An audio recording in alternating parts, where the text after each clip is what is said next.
I have a huge amount of respect for those cops on the front line. They do some brilliant work. But by and large, they're not out on the streets patrolling. The police will tell you they don't have the resources to do that. And what we've got is the streets being surrendered and this plague of crime.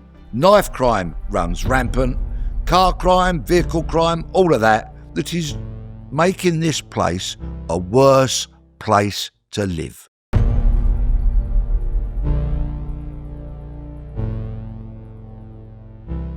All right. Good morning, Peter. How are you? Very well, thank you. I was very much looking forward to this. I want to talk to you about policing in this country because, like a lot of other things, I'm worried about it. Are we in a crisis?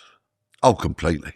Policing per se, yes, is in a crisis. That's what I mean. In so many regards. And just to help illustrate my point, if I may, last week the Metropolitan Police here in London just launched phase 2 of their new Met for London.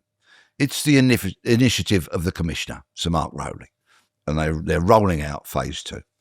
And what that means is that they have a big flagship event in every London borough, and that includes the outer, leafy-ish sort of suburbs where I've been born and raised, in Bleksley, albeit Bleksley Borough covers an area of chronic social deprivation in Thamesmead, Bexley Heath, with all its issues, my hometown, and then goes through to the leafier Sidcup.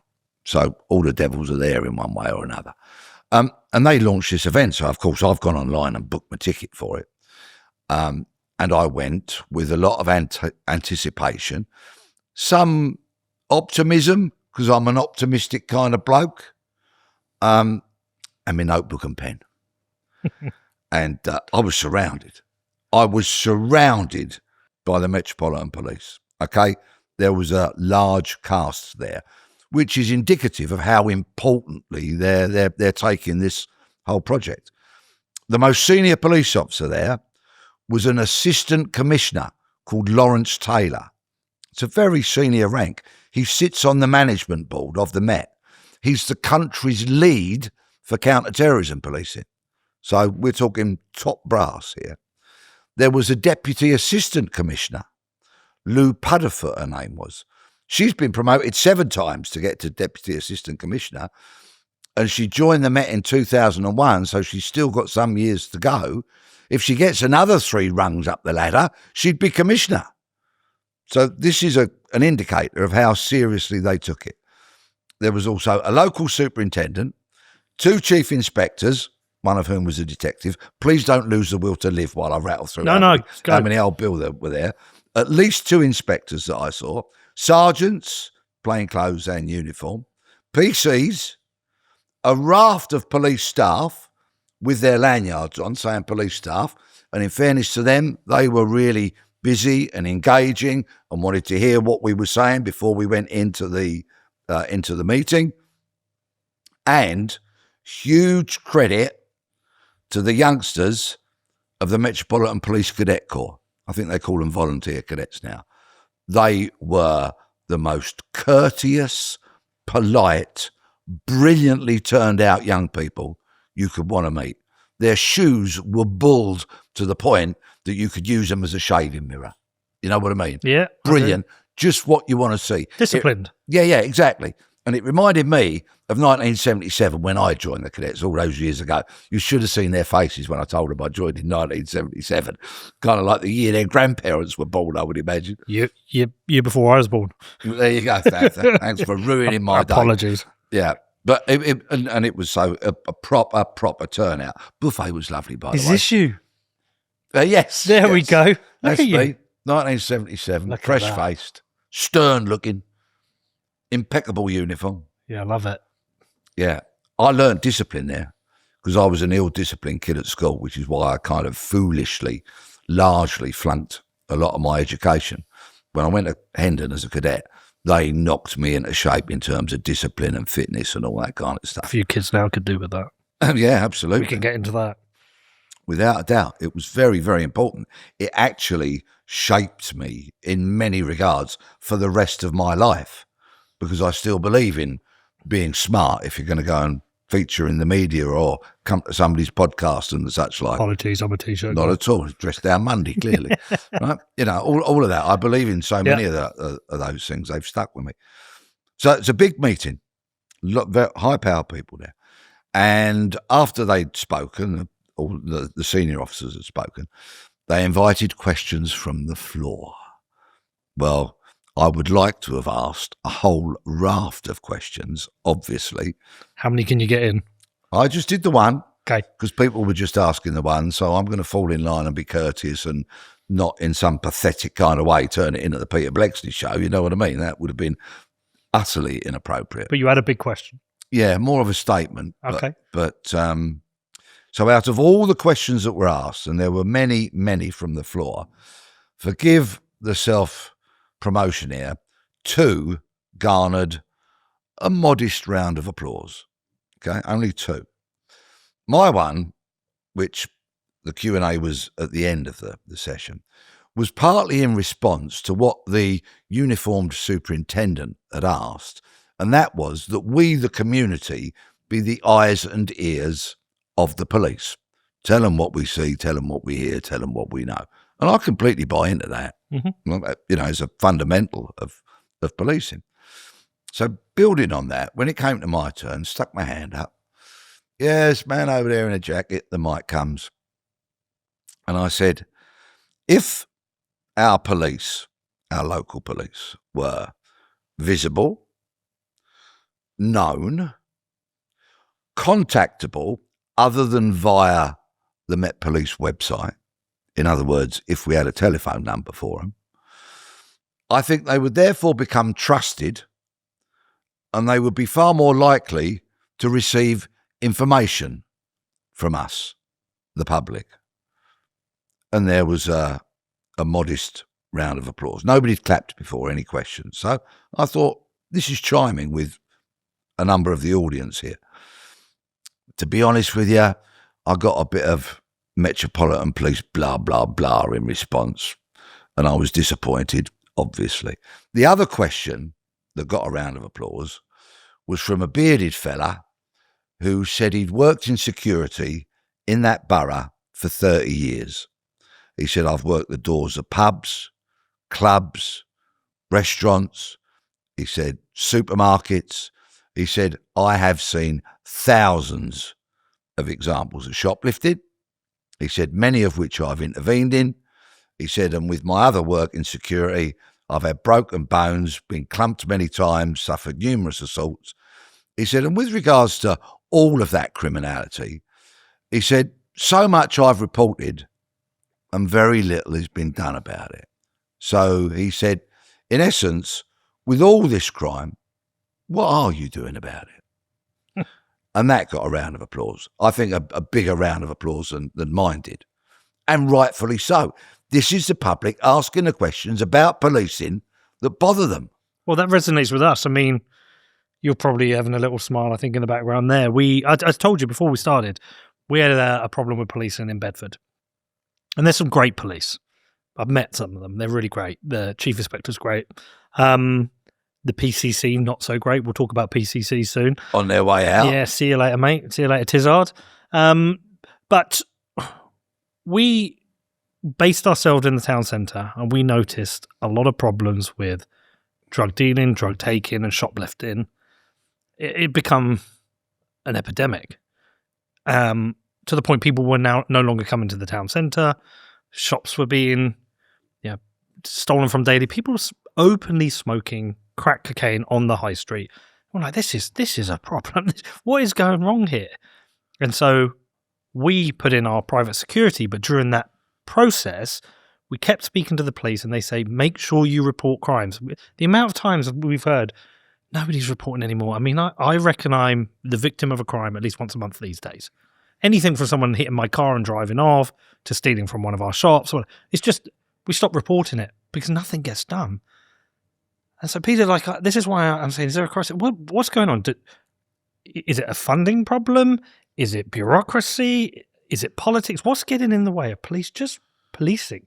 First of all, I'll deal with the underreporting a crime, if I may. Yeah, please. It has very, very serious consequence when anybody is a victim of crime and doesn't report it. Because when crime stats get rolled out, we get a completely false picture. Mm-hmm. You cannot trust crime stats these days. About the only one you can trust is the murder rate, because, of course, murders do get reported tragically, and that is indisputable. But when it comes to all these other crimes, just building upon what you said, whenever I go and meet people, in green rooms, for example, if I'm broadcasting or wheresoever I might be, in a pub, on a train, meeting the public like I do, and they tell me their stories of being victims of crime, and when I say to them, did you report it? They shrug their shoulders and say, what's the point? Because they feel they will not get a prompt, professional and thorough investigation. And of course, in all probability, they won't, unless it's a crime where there's serious injury caused, for example. So I echo exactly what you say. But then to tackle the other part of your question, why is policing in such crisis? I'll give you an insight, if I may. Some years ago, and I'm talking 2 or 3 decades ago, ambitious senior police who didn't really like the fact that a police officer, they were called home beats back in my day, but we can call them community police or neighbourhood police, whatever you want to call them, would go out of the police station in the morning, for example, patrol the streets, meet people, talk to people, engage with people, and probably come back to the nick 8 hours later, awash with tea and probably biscuits, but also awash with information. They knew what was going on, and they knew to a considerable extent who was committing what crimes. Now, those brilliant neighbourhood police officers would then feed that information into what I was at one point, which was a plainclothes PC trying to become a detective. And so the following morning at 6 o'clock, when burglar Bill had his front door kicked in, he had no idea where that information had come from, because the home beat officer, the neighbourhood Bobby, would be no part of the investigation and was completely detached from it, and was therefore free the following day to go out and drink tea and eat biscuits and hoover up yet more information. But you see, because in those days there wasn't strict record keeping, we didn't have spreadsheets, there wasn't boxes to tick and all that complete utter bollocks which dominates so much of policing today, when senior police got their academic mates that they started cozying up with to do kind of time and motion studies on police officers who went and walked the beat, the academics came back and said, well, they don't prevent crime. How would they know? Right? Their effectiveness was not measurable. They couldn't give it a title and they couldn't stick it on a spreadsheet. So what did policing do? They abandoned all of that kind of policing because they couldn't measure its effectiveness. They didn't actually understand what its effectiveness was. Now, in slight defence of modern policing, I have to say, of course, policing evolved and policing discovered that whilst the streets were kept pretty safe by and large, and we didn't have shoplifting epidemics and all that, as a young PC, you cut your teeth on shoplifters. That's how you learn to deal with crime exhibits, witness statements and all that sort of stuff. The police realised there was a lot of crime going on behind closed doors, which we had not thoroughly investigated over the years. Domestic violence, for example, child abuse. Now, of course, those crimes do deserve having resources applied to them.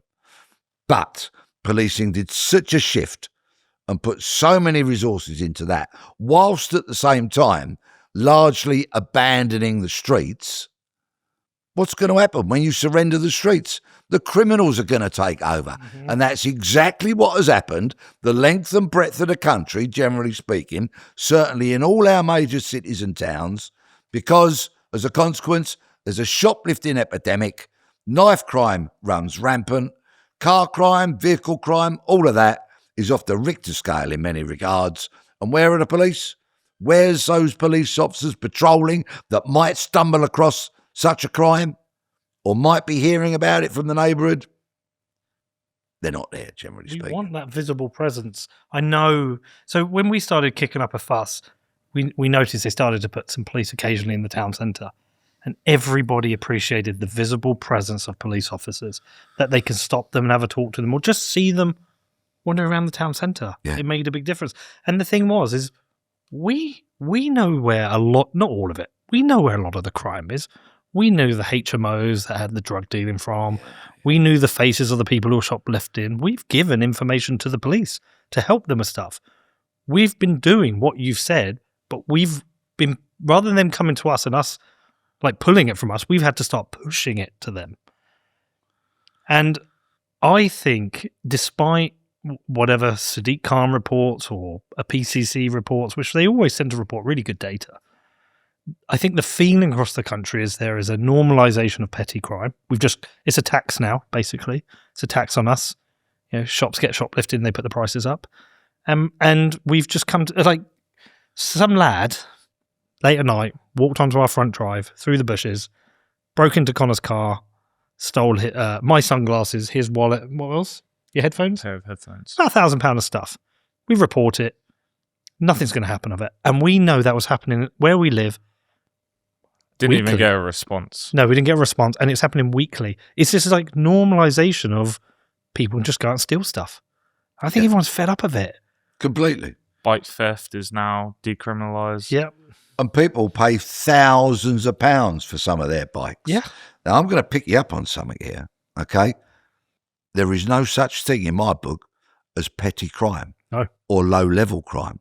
And let's build on this theft of bikes, for example, which some police would say to you is low level. If you've spent thousands of pounds on that bike and you cycle to work every day on it, or you take it to the station and then hop on a train and go to work every day, having that stolen is not low level, it is not petty, it is a very serious matter in your life. Same as having your mobile phone snatched as you're walking down the streets.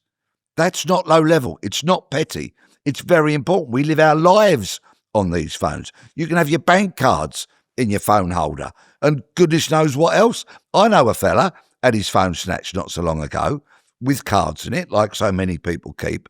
Do you know what? They even stole the credits that he had on his coffee shop card. They went in and stole those credits. They stole his Nectar points. He shops at Sainsbury's. He has a Nectar card, right? They stole those points because they got into his entire life via his phone, which he was on when they snatched it. So it was unlocked. Yep. And nicked everything. Absolutely everything. And the likelihood of a prompt, professional and thorough investigation into that crime is zilch. The humble bee, a keystone species crucial to the survival of Earth's inhabitants. Here's how things would look if bees vanished. And here's how they'd look if humans vanished. But imagine if instead we became a keystone species by doing things the right way, by taking responsibility for our actions and becoming the solution. Iron mines the world's most responsible currency the right way. Because the future depends on it.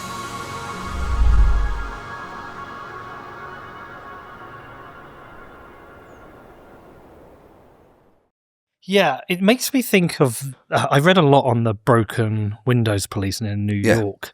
It made me think of that because I was like, it probably is impossible for the police to investigate every single one of these crimes.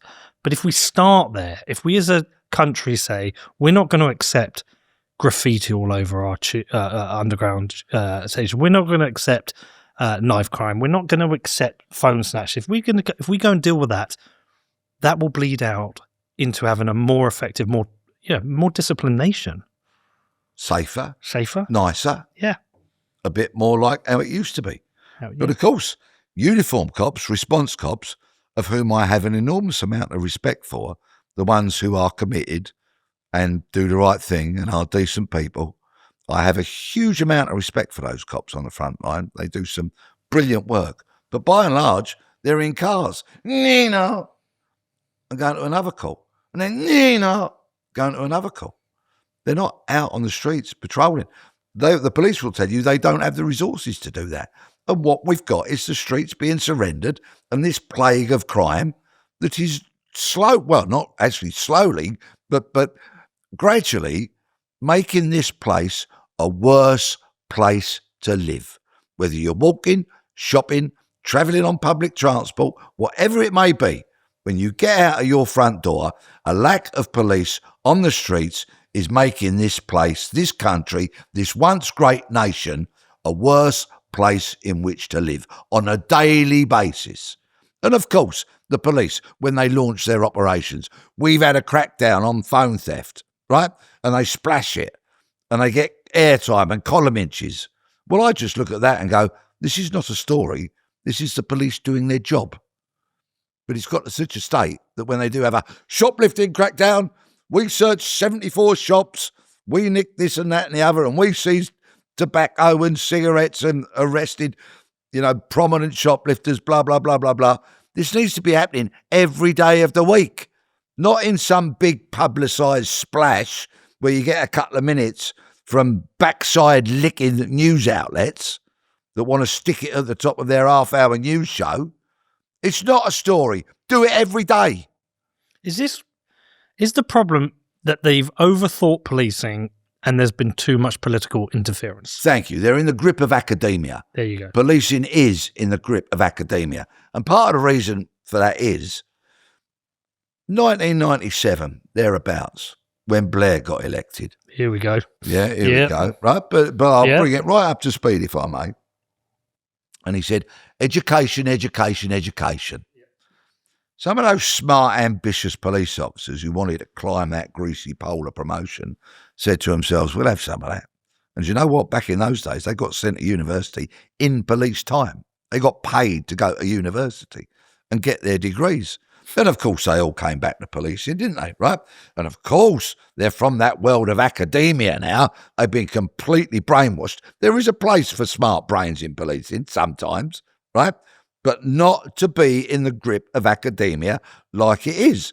So they then came back to policing with letters after their names, as well as in front, like, DC, DS, DI wasn't good enough. They had to have letters at the end of it, right? They came back with their heads full of pseudo-intellectual claptrap, a lot of it, which didn't have a place in policing. Some of them went off and did their MBAs, Masters of Business Accounting, and came back and then suddenly loved sitting in front of spreadsheets doing budgets. Because it got them a long way away from the rough and tumble of the front line, didn't it? And it's gone on. It's been perpetuated over the decades now. They've all got degrees. In fact, of course, they came out with all this nonsense that every PC that joins has to do a degree course. Really? Yeah. I mean, it's been bounced around now and some people are pointing out the folly of it, including me, as a police officer on the front line. And you will learn so much, of course, about policing if you spend any length of time doing it. First of all, you need to be a communicator. And secondly, you need to have common sense. Do you need to be tough? Resilient. I tell you why I asked this. Because if we're going to get onto women police. Well, yes, but not in the way you might think about it. So we have, there's a number of women on the front line in Bedford. I've met some of them great. I'm married to a woman who did over 30 years in policing as a detective and a frontline uniform. And I think there's certain crimes you want to send a female police officer over a male police officer. Certain victims, probably victims of abuse, probably want to talk to a female officer more than a male. I get all that. But I just want to give you one example. We were at a boxing match recently. How many fights in the crowd, Connor? 8? Dozen? Every 5 minutes, punch up here, punch up there, all spilled outside. We left because it finished, went to get in a car to drive off. The police turned up and it was 2 5'5" girls got out. And I just thought, this is nothing against women. It could be 2 5'5" skinny lads. Yeah. But it was 2 5'5" skinny girls. I was like, if you put them in the middle of these aggressive, probably coked up, boxing fans who all want to fight, they're not going to be able to stop anything. And I thought that to me was an issue. Unfortunately, 2 women police officers were both very, very seriously assaulted In Manchester. in Sidcup. Okay. Okay, recently. It hardly got any publicity. I heard about the story. It wasn't in the media. I got it into the media. Right, good. There's another question as to why the police were sitting on it and didn't want it publicised. They were really badly injured, the pair of them.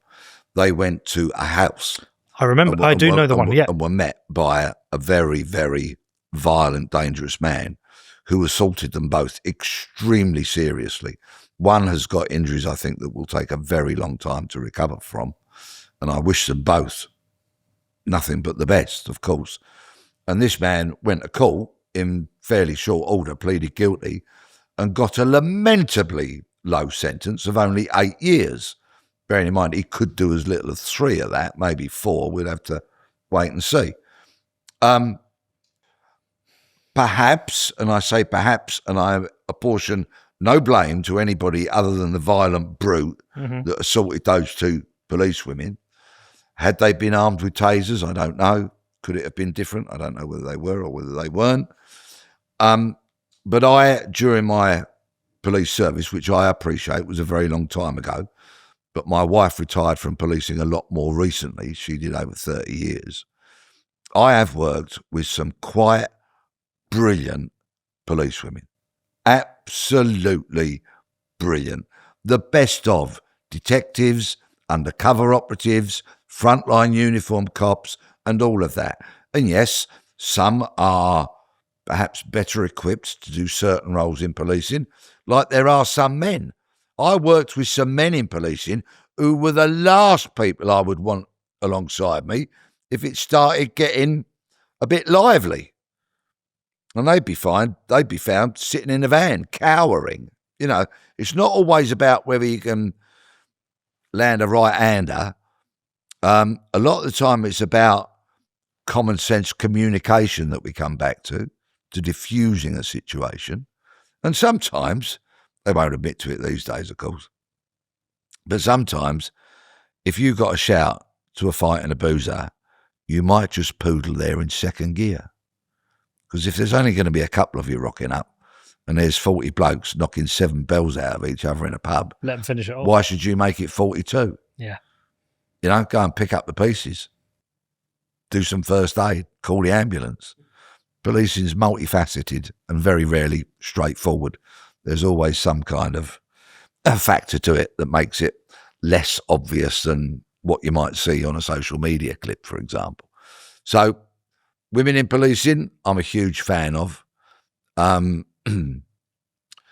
It's difficult to say whether 2 women would be suitable or not. 2 women with great communication skills can sometimes diffuse a situation far better than 2 blokes who are a bit lively with their hands. I see what you're and saying. might make something worse. Yeah, I see what you're saying. You can never tell. Women in policing are here to stay, thankfully. And yeah, some of them are utterly brilliant. It's complex. Yeah. It is complex. It is difficult.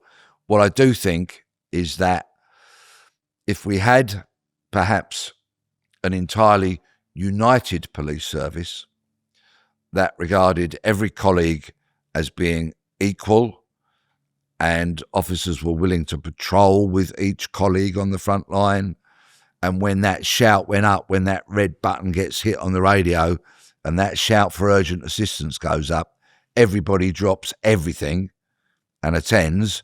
That, of course, would be a very good thing. It does happen in plenty of policing, but sadly, in some places, we've got officers who don't want to patrol with particular officers because they're afraid of making a gag or something that might be misconstrued, or saying something that might get turned on its head and then reported as as something or other, you know. Yeah. But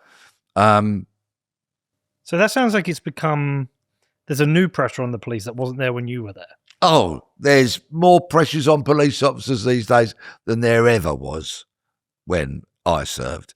Most notably, mobile phones, so everybody can film you. Yeah. CCTV, all of that.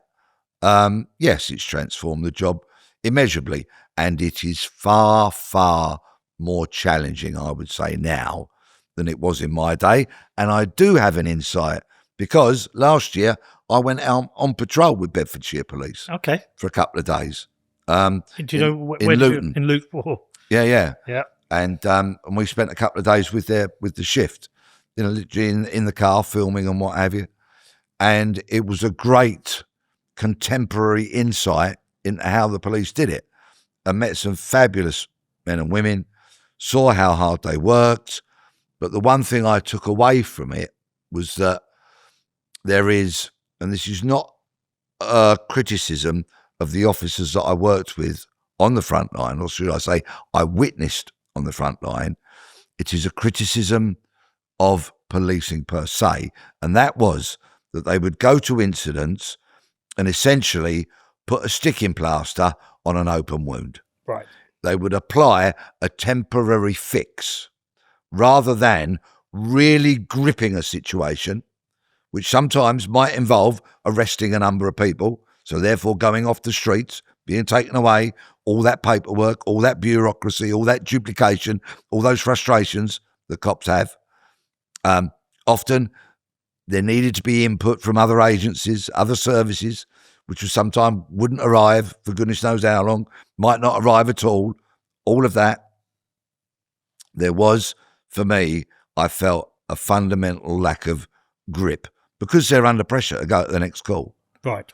And that was perfectly illustrated by one address we went to, and the police officer told me this is the third time we've come to this address in a couple of weeks. Right. So if they'd gone in on the first occasion and they had the time to grip the situation, to apply the resources, to deal with it, in all likelihood they wouldn't find themselves getting called back.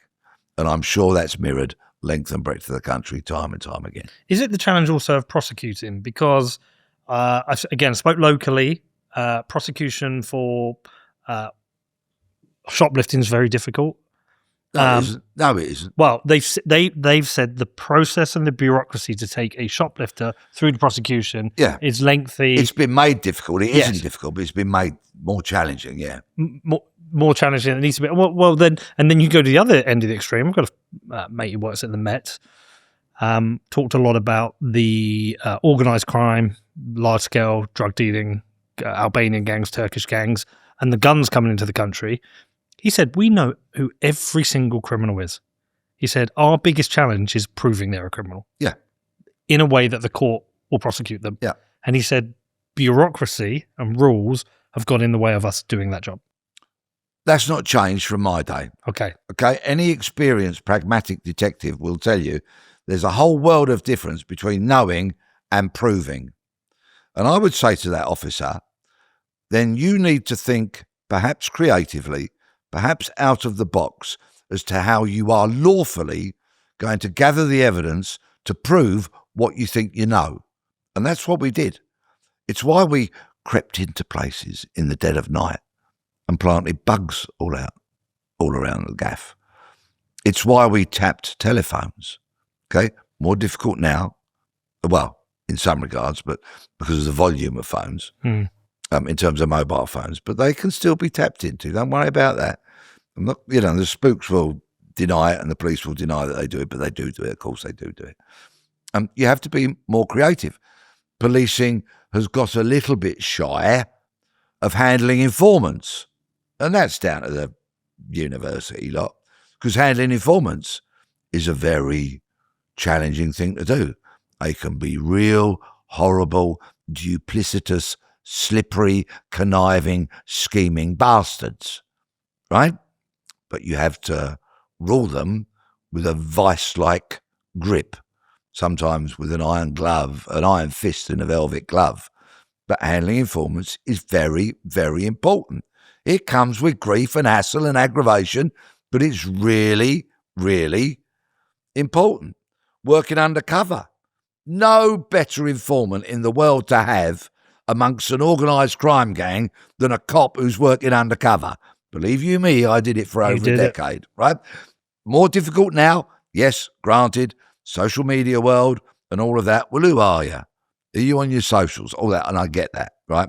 Very much more difficult, but not impossible. So I'd say to your mate who's in the Met, you've just got to think a little bit harder and apply a few more resources, and you may have to go in to argue your case. Sorry, to put your case. You couldn't say argue now to a senior police officer. To put your case to a senior police officer for laying out the deployment of greater resources. And I know budgets are stretched and all of that, but it hasn't. It's still the same.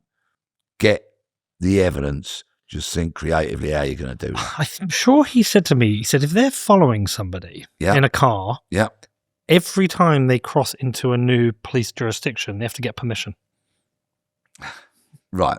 Well, if they cross a county boundary, okay, that might be the case. It certainly wasn't in our day. I suspect it might be. But even so, that's just a call into the boss, right? If you're there in the car and you're doing that surveillance and they cross about a boundary, well, it's only a message or a call into the boss. That's their job. Well, I think the point is that's one thing. Who knows how many little nuisances like that there are now, which just makes it all just adds up, right? Bosses get paid. Well, it's their job. You deal with that. Leave our team on the front line to do what we want to do. You want us to follow Joe Bloggs, we'll follow Joe Bloggs. And he won't have a clue that we're up his jacksie, right? We'll follow him using all our training, all our skills, all our determination and the resources you've given us. And he won't know we're there, right? But you just deal with the admin, the bureaucracy. That's your job. You're the governor. You get the big bucks. You deal with that. Let those on the front line do the frontline job and they'll deliver for you. It's what they're trained for. It's what they love. It's what they do. Do you think there's been a growing lack of trust and respect for the police Among the public? Yeah. It's a shame. It's a shame, but again, the police are to blame for that, and I'll tell you why. Cool. It comes back to this surrendering of the streets and the non-investigation of crime. Let's rewind, and I know this is going to sound like a bit of a history lesson, but it's very relevant and apposite, and I'll bring it up to speed if I may. Let's go back to the late 70s, early 80s, when I was in uniform. Okay. Or no, we'll actually skip to when I went to Kensington in 1985. So 82 to 85. I'm a detective. You come into the office first thing in the morning, and what you go for is the crime book, right? I'm that old, it was paper and pen. All the crimes were recorded in different crime books. Burglary book, what was called beat crimes, serious crimes, and so on and so forth. And you go in and you get there bright and early in the morning, because then you can sign for the best crimes that you fancy investigating, right? Okay? All those lazy wankers who rock up at 9, 10 o'clock, fine.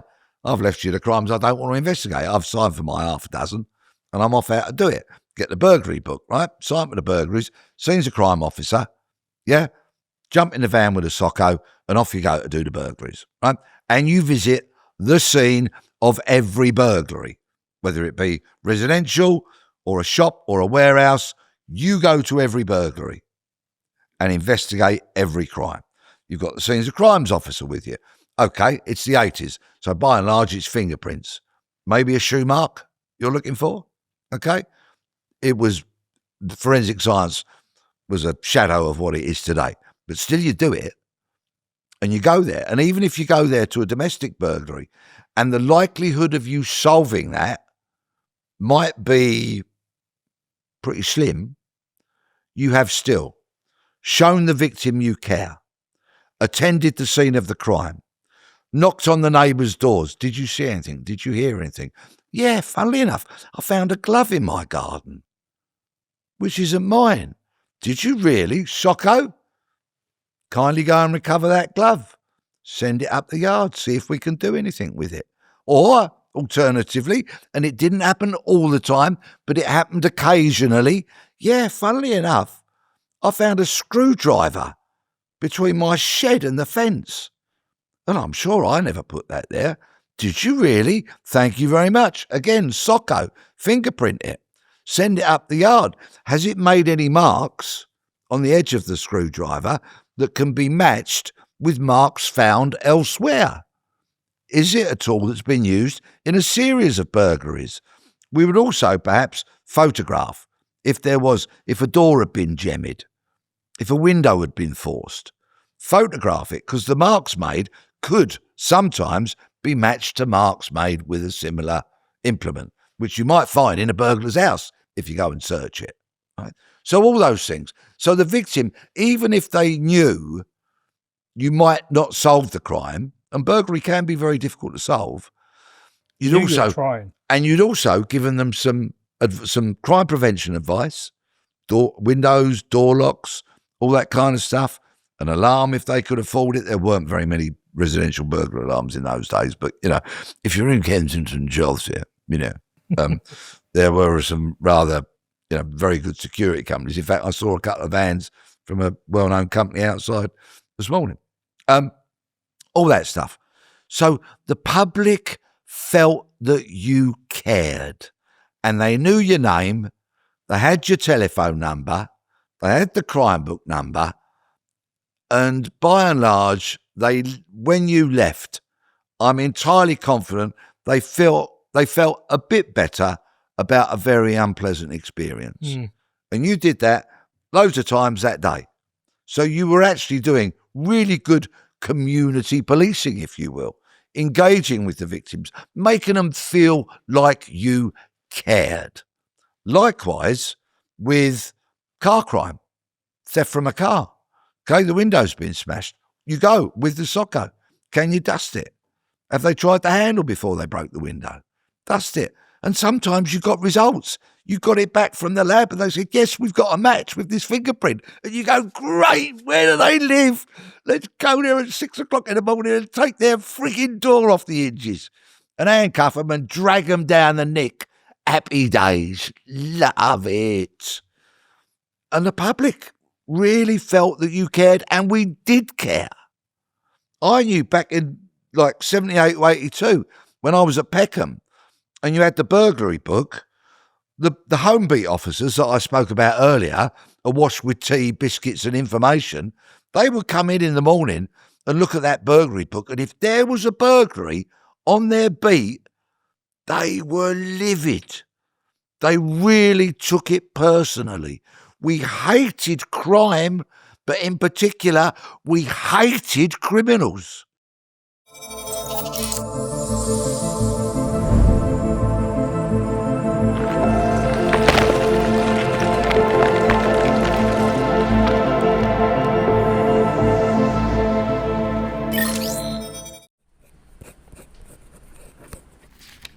It's very important that you don't lose this, okay? This is your inheritance through Bitcoin. Let Bitcoin rip. Don't rip up your Bitcoin. Set up inheritance with Casa. So the police cared that. And really they still do. But this sounds different. But it is different because they don't do what I've just spoken about. But the academics, Peter, they'll be like, oh, you're just old-fashioned, you're living in the past. And if we look to measure the effectiveness of your burglary investigations, we will find that you only returned a 12% success rate, and this and that. Well, it's better than the fucking zero some police services return now, isn't it? And right? And we met all those people, and they liked us, and they felt we were doing something for them, and therefore they supported the police. They trusted them, they had confidence in them, and you know what? They even liked them. That's the bit. Yeah. It's, the 12% doesn't matter. I think it's the feeling of, oh yeah, you've actually come to do something. I would never report an incident again. After what happened with my car, I didn't even get an email back saying, like, I would have been fine with an email saying, this isn't enough of an incident for us to cover.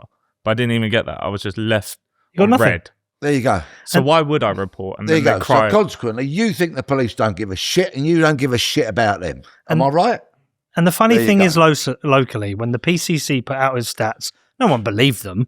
Everyone was like, yeah, well, don't believe it. No. And if you ignore the liberals who disliked our private security, the amount of people who would go up to and say, thanks for being here, or thanked us and said, it's so nice to feel safe coming into town. And then when the police started patrolling the town, we all felt great. Yeah. visually seeing the police there made a much bigger difference than whatever came out of the office of the PCC. Yeah. Which, by the way, I met him, and he was a very weak character who had a £2.7 million budget, which was spent on strategy, PR, comms, and whatever. You know what? Once they announced the closure of the office of the PC, I was like, yes, thank you. Well, so was I last week when I saw the policing minister. So I'm there watching her announcement. She's speaking in the House of Commons. She said, so we're going to abolish the roles of police and crime commissioners, which started in 2012. The Tories brought them in. And I went, yes, this Labour government's doing something I agree with. And in the same breath, she went, and we will divulge those powers to elected mayors. Yeah, I know. And I went, have you not heard of London? You work in it at the House of Commons. Have a look at London and see how that's going with that appalling, lamentable, very easy to dislike Sadiq Khan. You're not a fan of him. It will save 100 million though. Well, yeah, but where's that? Just be spent on more frontline officers? No, it won't. Come on, no chance. Do you think they've gone right? We'll save 100. But that would work, right? If the money was to be diverted, but of course the elected mayors will have the responsibilities, so they'll set up their policing office, like Khan's got. He's got his office of policing with a deputy mayors and this, that, and the other. Better not go there. But let's just say I'm not a fan of them. I know you're not and of course, money will have to be spent on those. And if they've got responsibilities for budgets, then they'll say, well, we need to employ people to examine the budgets and the such like. So I very much doubt that there will be that net £100 million saving, and they'll go to each of the 43 police forces in England and Wales and Scotland and go, there you go, there's a couple of mil each, for example. God, I think of it like a swimming pool, and you get a bucket and you go down the deep end, you fill up the bucket and you pour it in at the shallow end. That's all that's going to happen with that money. It's not going to be saved. I mean, look, I'm glad the office is gone. Yeah. But I would, personally, I even thought of running for PCC. My campaign would have been, I'm going to do nothing. I'm not going to employ anyone. I'm not going to take my salary. And I'm going to give all the money to the head of police in Bedford and say, use it how you need. I think police should run policing. I don't think politicians should be anywhere near policing. Personally. No, but there must be accountability. Sure. And the police will say that. But they have accountability, right? Well, the police and crime commissioners were supposed to hold them to account, but the overwhelming majority of those PCCs were elected political sops. So, of course, politics came into policing. Yeah, you go. And it was a daft idea in the first place. I said it then, say it now. It was just a ludicrous idea. Of course, before that, generally speaking, you had local police authorities, yes, which were largely volunteer run by local people who held their police to account. The trouble is with that, sometimes people cozy up to the local police. They're not as robust in their examining of them as they should be. And sometimes those police authorities got filled with local councillors who were well-intentioned people, but invariably they come with a political leaning and they cozy up. You see, a relationship between whosoever it is who is tasked to hold a chief constable or the commissioner in London to account should be a robust and sometimes prickly one, because you've got to be able to say to them, well, justify this. I don't agree with you. And just strip out the ego. It's why you need real people fulfilling those roles, but you'll never get it in this country. It's the same as you need real people on the sentencing council, but all you get is legal types. Yeah, you haven't got a bloke on the sentencing council who had his van broken into last week, have you? And had all his tools nicked and couldn't work for 2 days and lost 300, 400, 500 quid as a result of that. You don't get real people on these committees into these roles. They're always sops and other likes which suits the establishment to have on there. So everything's got a bit soft. No, everything's it's the establishment. The establishment just looks after the establishment. But I agree. But I think with that, it makes everything a bit soft. I think we're soft on crime. Yeah. We're soft on sentencing. Oh, Depends. It might be a mean tweet. We might be tough. But I think we're soft on sentencing. I think we have too much empathy for the criminal. oh, agreed. It's soft on prison cells themselves. Yeah, soft Have on you seen them themselves. now? Which are almost full. Right? With TVs. Yeah. I don't. Okay, punishment without rehabilitation is frankly a waste of time. Okay, because somebody will just come out and pick up their same behaviour patterns that they had, which led to them going into prison in the first place. Some people beyond rehabilitation, and we don't have to worry about them because they're the people that are going to die in prison, right? The worst of the worst. And I'm not even going to give them any credit by mentioning them. We all know their names. But a lot of the time, people that have committed very serious crime and get sentenced to 16, 18, 20 years, of which they'll probably, well, you'd like to think they'll do 10, they can often come out rehabilitated because they've missed a lot of Christmas days and a lot of birthdays and a lot of weddings and all those kind of things. And they don't ever want to go back. And they realise that in order not to go back, they've got to confront their offending, accept their responsibility, apologise to victims if they've created victims, learn a trade, educate themselves, and then come out equipped to re-enter society. And I know people that have done that. You know, I've spoken to people many years after they've been released and they're still straight runners and they're grafting and paying taxes and they contribute to society. They all understand the wrongdoing of their past and they don't want to go back to that. And I've got no problem. If you've done the time and you've done your crime and you come out and reinvent yourself, I have nothing but respect for you. Nothing. Absolute. So how would you fix policing? That's a very good question. I would do everything I possibly could to ensure that there was a policing presence on the streets once again. That would be my absolute priority. And I think if you did that, if a politician came out and said that, I think the public would support it. They would, but of course policing will say, well, we've got to take resources away from elsewhere. So what are you going to sacrifice? What are you going to take away? Well, the Met Police admitted last week at that meeting that I spoke about at the start of this pod that 1 in 5 police officers are not frontline operational. 20% of police service is not operational. Now, managerial. Sickness, Okay. some suspended, other disciplinary proceedings, all that kind of stuff. Well, I think I'd probably start on that 20% and say, right, if they're non-operational, if I'm all of a sudden, and of course I never would be, if I was, say, for example, Commissioner of the Met Police, I would say, right, that 20%, I want it gone or I want it patrolling the streets. We saw And the that. ones that are gone, we recruit. We heard that with the prison service the other week when they kept releasing prisoners early by mistake. That the prison in Milton Keynes, on any given day, 1/3 of the prison staff are not there because of sickness or various. Is it too easy to find a reason not to work and still be paid? I think we can take that conversation way beyond policing, can't we? Look at the size of the welfare bill in this country. What is it, 110 billion a year? I mean, it's a completely different conversation. I'm willing to go there. But it's kind of the same conversation, really. I think across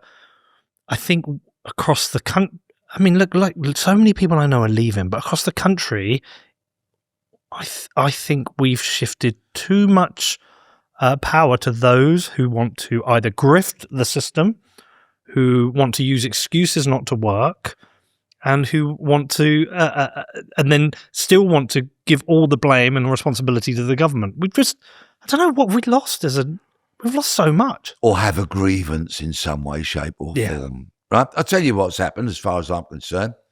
Since 1997, when Blair started off with his political correctness campaign, okay, which did a little bit of good in that certain words were consigned to the dustbin forever. We can all agree with that. And that's all great. I shouldn't think there's anybody who's in disagreement over that. But what has happened is that the pendulum swung and swung and swung to the left. And it started with the political correctness, but then it became far more deep-rooted and far more pernicious than just that. And you saw it in HR departments, for example, that used to once upon a time be called personnel, didn't they? Yeah. Well, that wasn't important enough for them. They can't just be called personnel. So then they became human resources, you know, and that sort of gave them a greater status and what have you. And then, of course, as so many of them went and got their qualifications or their allegiance to movements like Common Purpose and stuff like that, and their importance kind of grew and grew and grew. I heard one department somewhere the other day is now called a human capital management, right? You know, because they've just got to give themselves an even more grandiose, important name to justify the fact that they don't make anything, they don't sell anything, and they just grift. So what's happened? And it's a shame on the Tory party for those 14 years in power when it did nothing to readdress that balance of the pendulum swinging ever more leftwards, more liberal, more fluffy, more woke. It did nothing to strip it out, and it could have done. In fact, they were so liberal, most of that lot, it went even further to the left. It did. And now, of course, we got Starmer and his lot, and they're loving it because their tentacles run so deep from 1997. They are so entrenched on the left. It's why you've got so many people who are aggrieved. They're aggrieved about everything, aren't they? They've got to have a moan or something to have a complaint about, right? Yeah. And they're over there, and I won't come to work then, okay? If you say, I'm a bloke in a dress, I'm not coming to work ever, and I'll sign on, or a myriad of other reasons that people will find to not rock up at work every day, to claim benefits, and to flop about on the sofa in their urine-stained jogging bottoms being funded by the likes of us in this room.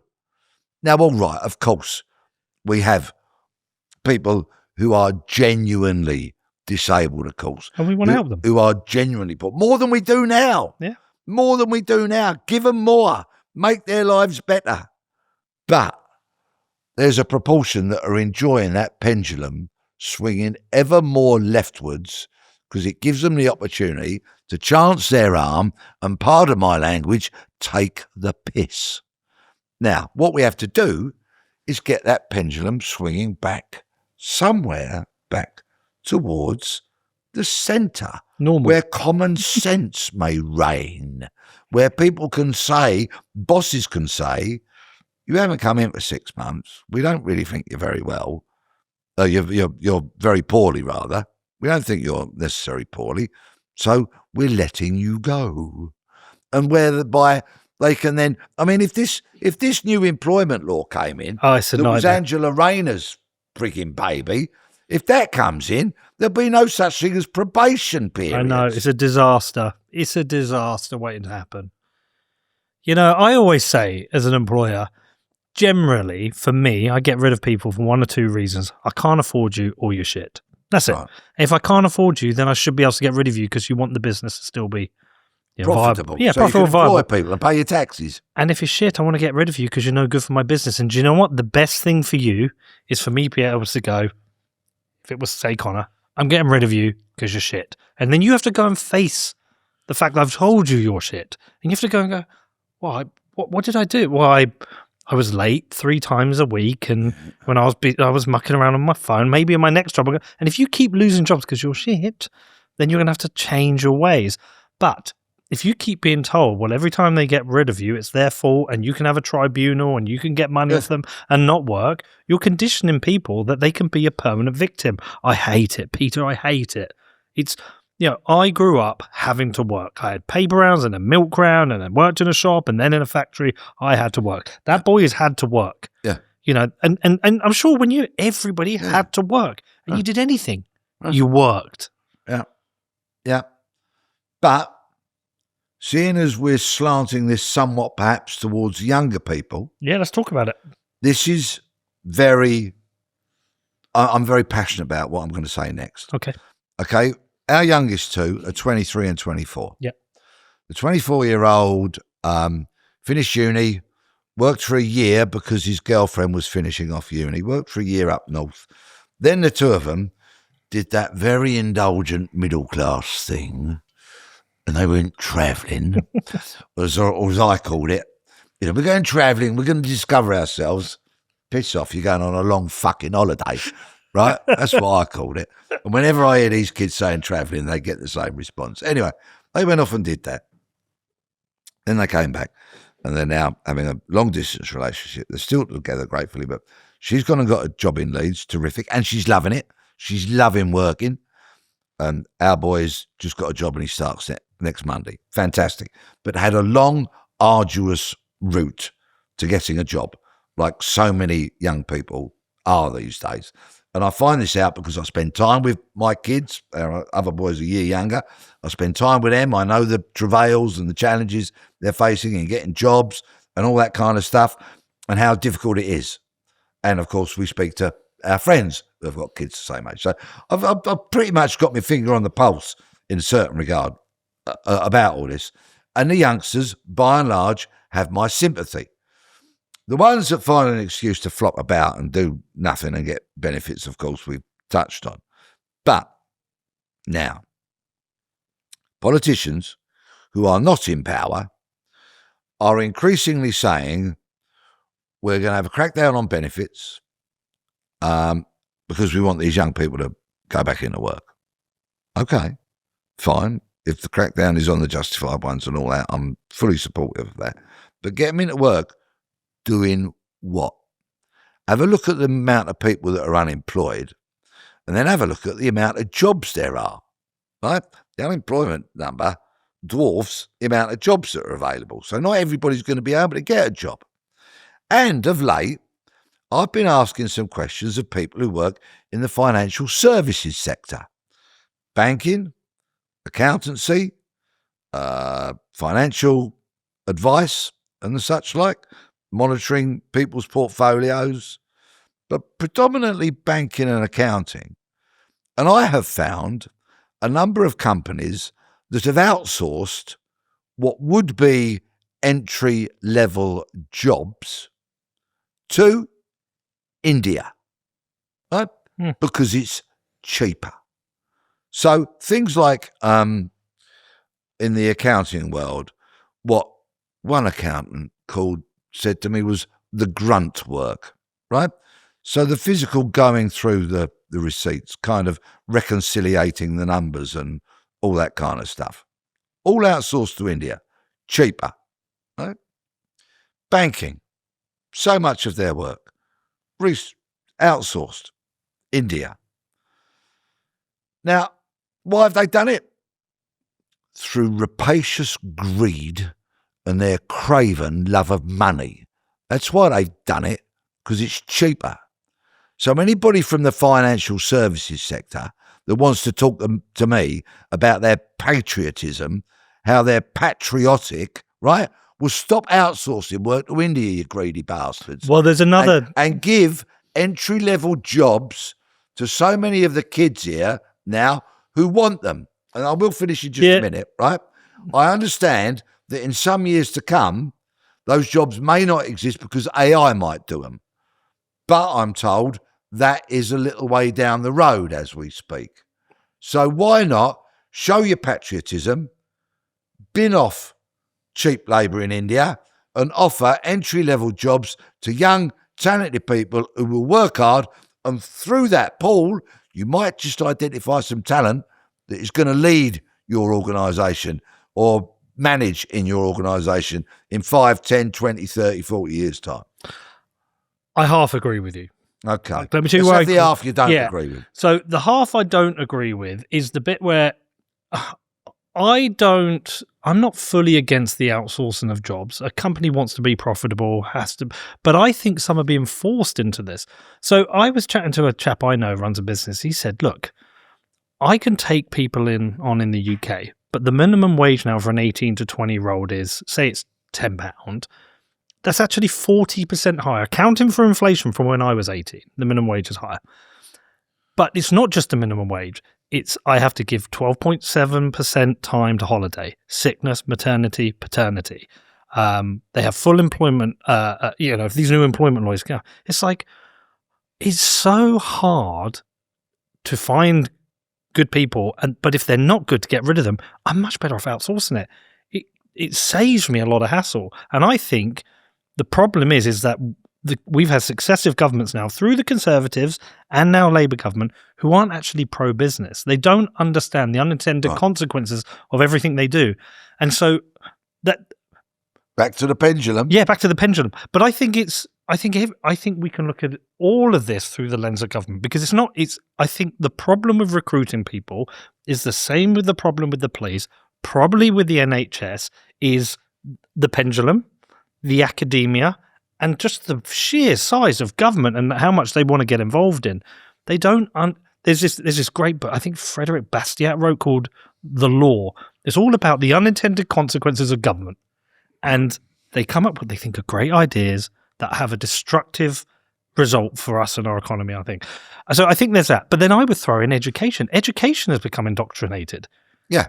Like I put a thing out on Facebook discussing education. I was like, I think we should be teaching kids to understand the economy, think critically, but we're not. We've started infecting education with liberal indoctrination. And it's like, yeah, some of the people we have some great people. I work for me and I've employed some great young people. We have some morons who come in whose worldview is ridiculous. So I think it's all the same problem, which is the government. Yeah. But I feel sorry for young people too. I mean, there's not as many jobs out there as you would like. But then this is where I have sympathy for the immigration argument, because we have had high levels of immigration and people coming in who are working. And could those have been jobs that young people have done? Because I'm sure, I don't know if you worked before you became a police officer, but I certainly did. Yeah, we all did shit jobs. Yeah. I did some shit. Milk ground was a shit job. Hammering handles on umbrellas was a shit job, but you just did a job. And I think kids should be out there doing really shitty jobs for shitty pay. So they're incentivized to go, I want to do something bigger and better. Yeah. So I think the jobs can exist. So go to night school. Yeah. All that sort of night school. I've never heard anybody mention the expression night school for decades. Yeah, I remember that. Yeah. My mum did it. Yeah. My mum did it in It's what people did to improve their chances, improve their knowledge, and get on. Well, that's why I talk about going soft. I think, have we gone too soft? Does it need just to be a little bit harder?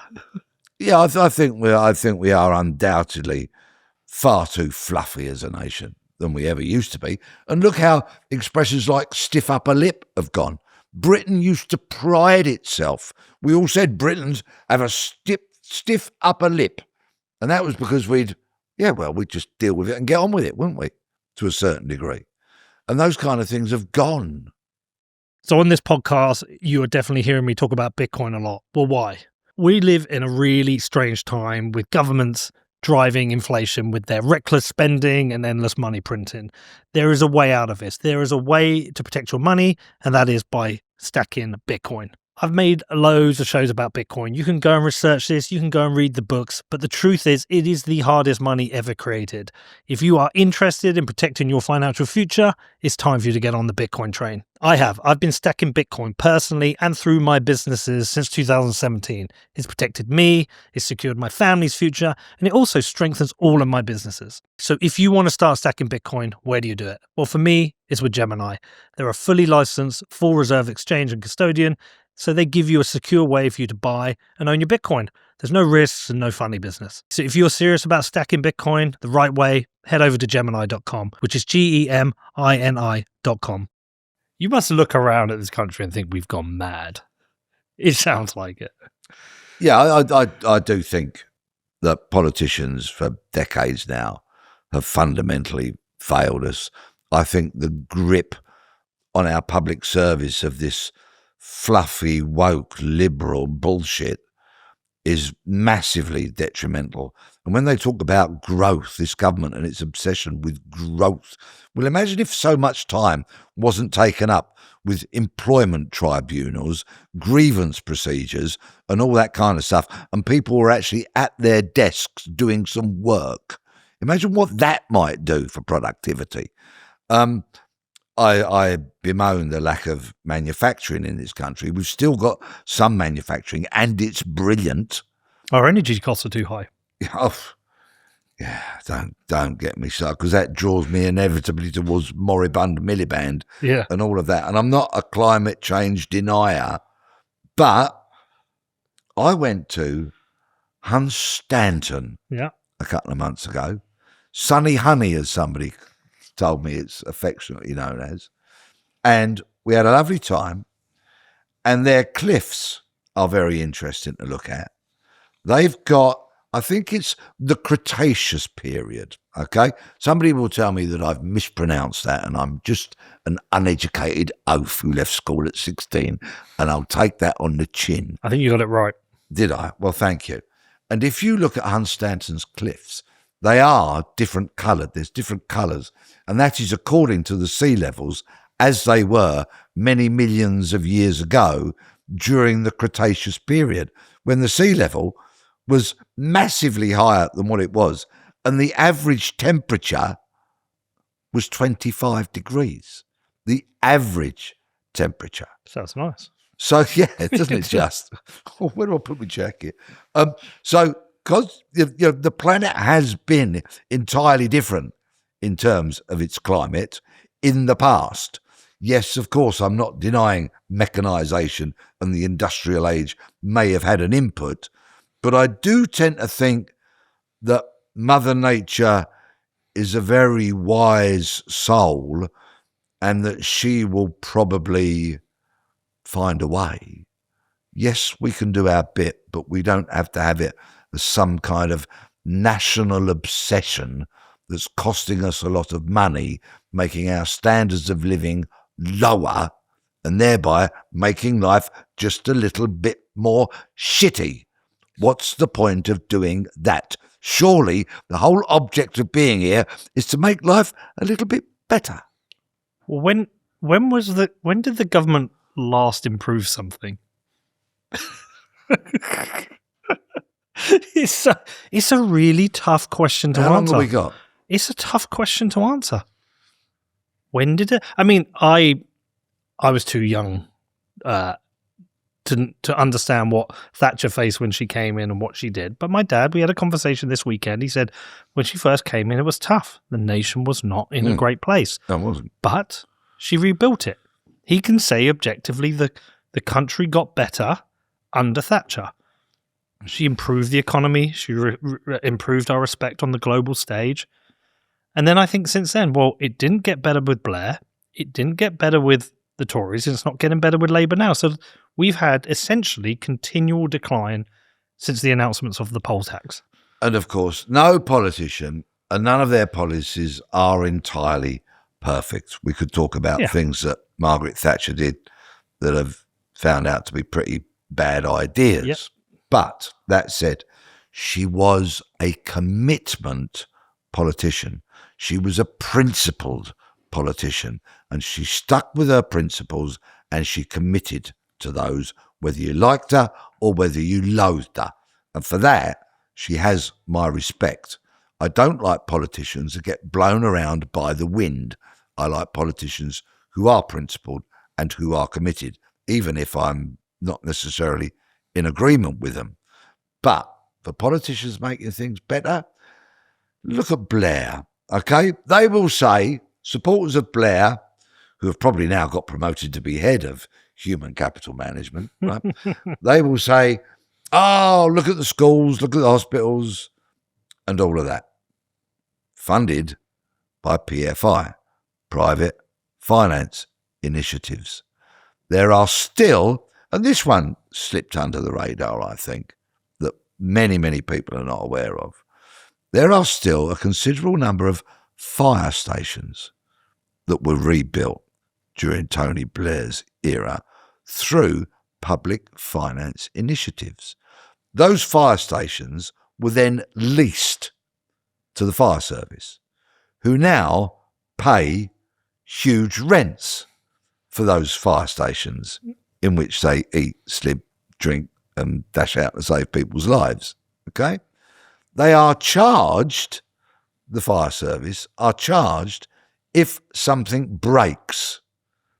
Again, by the landlords, these private finance initiative people who built the fire stations and then lent them on a lease back to the fire service. The fire service has got such expenditure on these places. You think when you're the fire service owned fire stations? No. It's all Blair. And now, in London, in these fire stations that are leased to the fire service, what the bosses do is they say to all their men and women, look, if something is wearing out, right? If a door handle is wearing out, it's coming a bit loose, let me know, because the owners have to replace something that's wearing out. If, however, a heavy-handed firefighter goes boom and the handle snaps, it's then classified as broken and the fire service have to pay for it to have it replaced.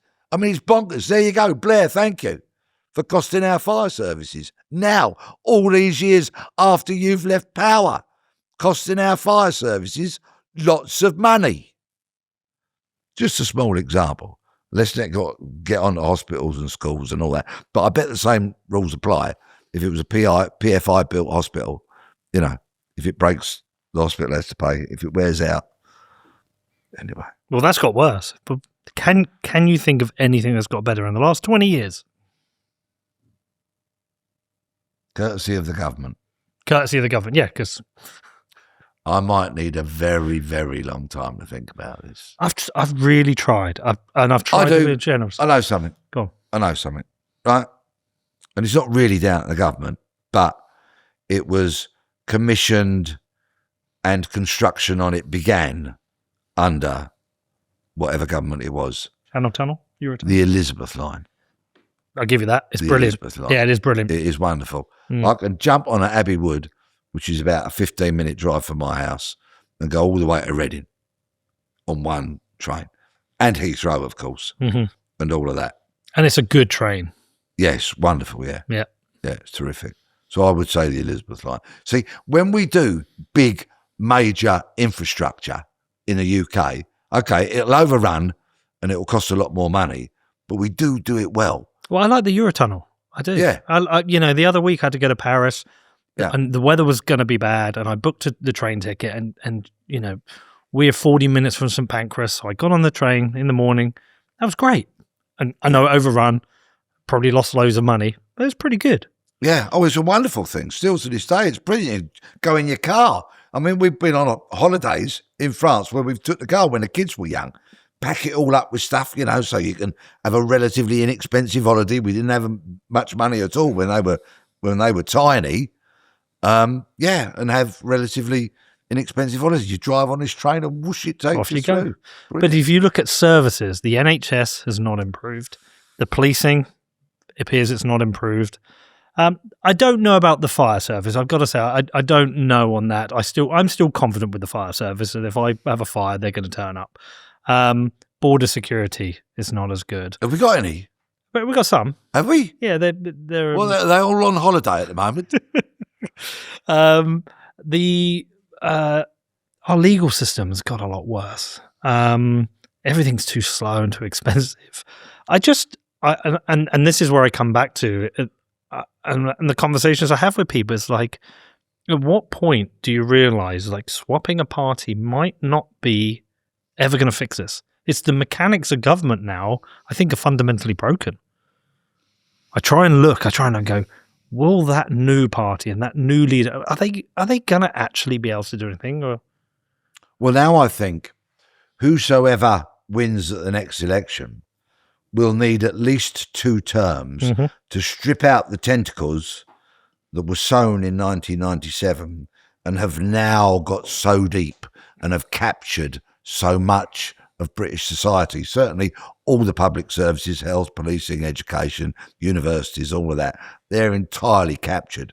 To strip that out would require commitment and a principled politician, and I think 2 terms, because the pushback against all those people who have built careers on basically espousing nonsense and making life more difficult and not so good needs to have balance. I don't care.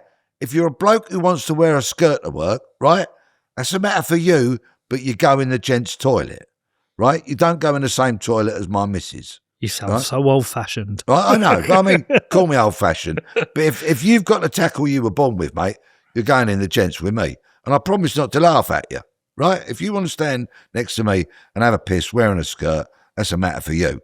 But you're not going to stand next to my wife or go in a cubicle next to my wife, you know. Those kind of sort of things I think should hold. But of course, we've got an ongoing court case, haven't we, with all those nurses who are actually battling their own hospital, who felt it was okay for somebody with male equipment to use the same room as females. Shame on that hospital. I mean, absolute shame on that hospital. They've just gone roughshod over the Supreme Court's ruling. Let's bring that pendulum back, shall we? Let's bring it back to a common sense kind of position where, common sense. I feel like that is coming back, though. We saw the International Olympic Committee. About bloody time. I mean, it should never have got there. You know, we all saw it in the Olympics. Young girls, boxers, being beaten up. Yep, by fellas. Yeah, we saw that. And I think the pendulum swung back on that. We can talk about it without being attacked or cancelled. I think we've got to back to a rational place on that. But I think that pendulum on government has just swung so far back. I'm worried they physically can't do it. It's going to be so difficult. Well, again, because you've got generations of civil servants. Yeah. You say, excuse me, senior civil servants who have espoused all of that and loved it and built careers on it. And they'll need pulling into line by the government. I actually, because I spend a lot of time in green rooms of various broadcasters and what have you, I tend to get to meet some people, which I would never otherwise have done in my life. One of whom was, and I'll name drop him, and I'll name and shame because I'm not bothered, Lord Frost, okay, who was such a big cheese in all the Brexit negotiations, right? He was very nice, by the way, very pleasant, and we had a very convivial conversation in a green room. And I asked him a simple question. I'm generally speaking a simple soul, but I didn't think it was as stupid a question as it might sound to some. Right? I said to him, isn't it very difficult to run the country? And he said, it is. He said, which is exactly why you have to keep politicians as far away from it as you possibly can. Verbatim, that's what he said. Yeah. And that's a very, very senior civil servant. So that for me, that was just a window into the senior ranks of the civil service. They will frustrate the politicians. And they're there, aren't they, the civil service? They're not known for being way out here. They're known for being out there. So they need hauling over the coals or bringing into line. We need better politicians, really. We do. We need, I mean, can you imagine? We got nearly 70 million people, haven't we, in the country? And out of that 70 million, you look at some of Starmer's cabinet and you think... all of Starmer's cabinet. Is that the best we've got out of 70 million people? All right, I know there's millions of kids and elderly people and all that kind of game. We just take the middle 40 or whatever. Is that the best you can come up with? Do me a favour. It's not. It's all of his cabinet. It's every single person within there. Ed Miliband, Angela Rayner. Well, she's not in the cabinet anymore, but Rachel Reeves, Yvette Cooper, David Lammy. They're all morons. Yeah. Well, you see, let's go back to Blair, if we will. I know I keep dragging it back to him, right? Yeah.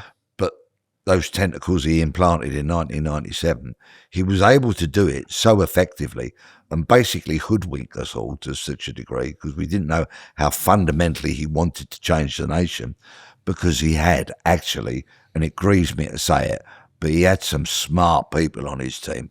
When you think of the names you've just mentioned in Starmer's cabinet, Look who Blair had. Smart people. Gordon Brown. Yeah. Love him or loathe him. Very smart fella. Yeah. Chancellor for 10 years. Jack Straw. Yep. Very smart fella. Robin Cook, a principled politician who resigned over the Iraq War. I had to tell my son about this. I told him, he what was the question you asked me? Why does everyone... How's he still got so much respect? And I was just saying he doesn't. That's the thing. But he does in certain areas within political circles. But I had to go back and explain. Because the sad thing about Tony Blair is everything he did in Northern Ireland was incredible. Him, Bill Clinton... Mo Molam, even Jerry Adams risked his life. They brought peace to Northern Ireland in a very, very violent place. You probably know it better than I, but it was something that was a credit to him to be involved in. And then everything since then has been awful. I think the history books have been very unkind to the man who actually kick-started the entire thing. And he's been largely forgotten. And I know he had his flaws and all of that, but he gets zero credit for it. John Major really set the ball rolling, and Blair was able to build on it. Yeah. And of course, we all want to be hugely grateful that we don't live in fear of bombs going off like I did for so much of my life. Yeah. Getting on the tube and every bus and every train, looking, is there an unattended bag somewhere? And if so, raise the alarm. I still do it because it's ingrained in me. Yeah. But not perhaps with the fear and dread that I did during those times. Of course, I was working on B Division when the Harrods bomb went off, and all that kind of stuff. For that we ought to be grateful. But I think what you're saying is that, I would never vote Labour. I fundamentally disagree with them. But I understand why people voted Labour. I don't know. Oh, at the last election, no. Back when it was Blur and whilst I wasn't a Labour supporter, the names of their heavyweights, Jack Straw was a heavyweight. I didn't mention Margaret Beckett. But these were people. I disagree with them, but I think they had principle. Yeah. I look at this front bench now, and I'm like, I don't respect any of you. When you talk, I think you're an idiot. I don't think you're intelligent. I don't understand what you're doing. I'm just so lost how our political class has become so weak and ineffective in such a short period of time. Yeah. Yes, I'm afraid the incumbents are not great, and who knows what see, that's what I want from a government. I want you to employ smart people. Please, when I turn the telly on and I see a politician on telly, and I know I'm setting the bar rather low, but I do want them to be smarter than me because they're running the country. Yeah. And I couldn't do that. So please, and you turn on, you go. Maybe you could. Well, listen, is anything giving you optimism? I am. Generally speaking, I'm a sort of sickeningly optimistic kind of bloke, really. I always like to think that, the sun will rise and there'll be a brighter day tomorrow and all of that, even with my increasing years. And of course, I'm a lot closer to death than I am birth these days, but I'm still optimistic. There's a lot of very bright, smart young people out there. There's also a lot of young people who are going to vote Green at the next general election, right? And that's a terrifying thing because, of course, so many of them, after the old 50% have to go to uni nonsense, complete tripe, utter cobblers. So many of them have gone there and been indoctrinated. And now, of course, as they move away from the Labour Party, they're going to go for Zach Polanski and his bunch of unhinged lunatics, who I remember the Green Party when they were concerned about environmental matters. That's what you wanted them for. Yeah. Now I'm glad about, you get charged for a plastic carrier bag and all that game, and I'm pleased with many of the green initiatives around recycling, etc. But now they're bonkers, and they're attracting more people to them. Well, that's Labour for you, isn't it? That's this Labour government for you. I'm optimistic. I think that we have to be optimistic, don't we? Or else, why are we going to get out of bed We just pull the duvet back over our heads and just go, oh, I'll stay here. Until the stench gets so bad, I have to get out of bed. Yeah, but you could go and live on a beach somewhere. No, I'm staying here. Yeah. This once wonderful nation is worth fighting for. It has many, many, many challenges. This whole open borders policy is utter abject lunacy. In fact, it's very dangerous, as we see, because the increasing number of victims of crimes that are being created by people who have come to this country illegally. The first job of a government, and these are not my words, they are actually on the government website, is to keep its citizens safe and the country secure. That's the number one job of government, and they're not doing it. They are fundamentally not doing it. So utter shame on them for that. Secondly, people are rightly concerned about the rise of Islam, fundamental, extreme Islam. Absolutely. And they are very, of course, entitled, and I think with much justification, concerned about that. I put myself among their number. There are now more Muslims in the UK than there are people living in Wales. Of course, that's a cause of concern for people. These matters have to be addressed. They cannot be ducked. They cannot be swerved. These kind of matters have to be addressed. A lack of integration, open borders, all that kind of stuff has to be addressed. And we've seen the Home Secretary apparently making an announcement today about that. Well, Denmark-style immigration. Exactly. Well, talk's cheap, and this government's pretty good on talk. We'll have to see, right? Talk is cheap. Let's see. Let's see if she can get it past the lunatic left who govern so much of what this, or obstruct so much of what this government perhaps might otherwise do. Well, I was reading about it on Sky News last night. They were saying it's all well and good her having these policies, but will she get it past the backbenchers? Exactly. Like welfare reform, they couldn't get that past. Couldn't get that through, left, no. could they? No. That all got scuppered. So we'll have to wait and see. But someone's going to have to tackle it, because you simply cannot have, we're up to 39,000 this year have illegally come here on boats, and let alone the back of vans, let alone all the other nonsense like the Boris wave that allowed millions of people to flood in here, who essentially now are going to end up costing tens upon tens of billions as they become eligible for benefits and such like. This country has changed. This city, my home city, has changed beyond recognition from what it was when I first started travelling to London alone as a young teenager going to watch my football team. Changed beyond compare, and not all for the better.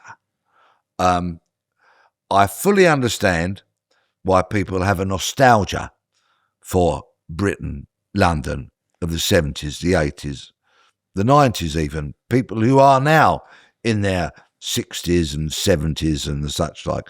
I completely understand that. I have nostalgia for those times. I understand why they have concerns. I understand why they long for some of that. Or if, of course, knowing that we can't turn the wheel back, can't turn the clock back, that can we just now draw a line and preserve what we have? I long for those days of, after you, madam, excuse me, would you like my seat? All of which I still do, because it gives me a buzz and I love doing it. And my old mum, who's still with us at 97, drummed it into me that manners maketh man. And they do. And I love all of that. Queuing we used to queue at the bus stop pretty civilly now. Okay? You watch some people trying to get on a bus these days. It's appalling. I long for, and then of course you'll get some lunatic lefty on the radio going, well, what are British values? Okay, go on, name me British values. I hear it on phone-ins. Sometimes I do listen to loony lefties because it's good to know what the opposition are thinking, right? You need to know what the enemy are thinking, so you can tackle it if you ever end up coming up against them in a debate or a discussion. It's true, you've got to know what the enemy's thinking. It's how we won the Second World War, right, by knowing what the enemy was thinking. And it works for me in terms of if I have to debate with someone. This is your enigma. So I do sometimes. Yeah, it is. Yeah. So sometimes I do listen to the left. So, sometimes I'll flick through the Guardian, till I get a headache. Right? And so it is important. And they say, you hear the particularly pious ones on a phone-in. If they get someone phoning in whose views are rather contrary to the lunatic lefty radio presenter, say, well, what are British values? Go on, name me British values. Well, I think eating animals that have been humanely dispatched is very much a British value.